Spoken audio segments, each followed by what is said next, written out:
आहेत आता बातम्या सगळीकडे चालू आहेत. काय होणार? कसलं नाही होणार का? होणार की नाही होणार कळेल ना. जे यांच्या मनात आहे आणि राज्याच्या मनात आहे तेच मी करेन.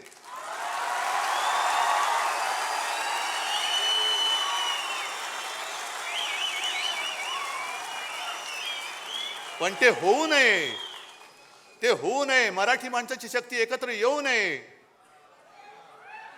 म्हणून यांच्या मालकाचे नोकर इकडे गाठीभेटी घ्यायला लागले. हॉटेलमध्ये भेटतायत मालकांचे नोकर तुम्ही.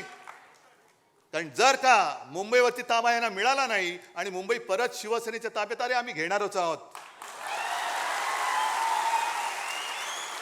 आम्ही घेणारच आहोत. मुंबई जर का पुन्हा मराठी माणसाच्या ताब्यात गेली तर मालकाच्या मित्राचं कसं होणार? अदानीचं कसं होणार?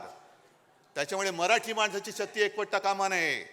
याच्यासाठी हे मालकाचे त्या शेटजीचे नोकर, हेच मी म्हणेन. आणि त्या नोकरांचे नोकर जे आज नालायकपणाने वर्धापन दिन साजरा करतात ते शेटजींच्या नोकराचे नोकर आहेत.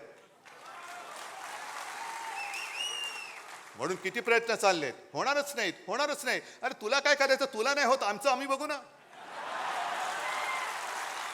आम्ही बघू आमचं काय करायचं ते. पण जर तुम्हाला कोणाला वाटत असेल की तुम्ही शिवसेना प्रमुखांचा ब्रँड पुसून टाकाल तर तुमचं नामो निशाण आम्ही महाराष्ट्राच्या धर्तीवरून पुसून टाकल्याशिवाय राहणार नाही. नामो निशाण पुसून टाकू आम्ही भाजपच्या या महाराष्ट्रातून. आणि आज तर मी तयारीने उभा आहे.